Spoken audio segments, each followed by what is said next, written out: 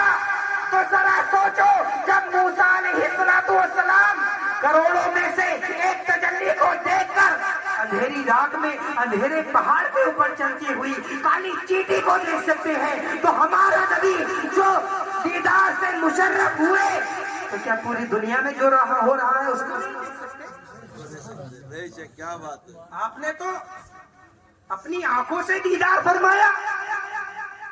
اللہ تبارک و تعالیٰ نے اتنی پاور دی کہ آپ اس کو ایکسپٹ کر سکیں، ورنہ اور نبی کے اندر ایسی پاور اللہ تبارک و تعالیٰ نے نہیں دی تھی۔ صرف ایک تجلی دیکھ کر موسیٰ علیہ السلام بے ہوش ہو گئے۔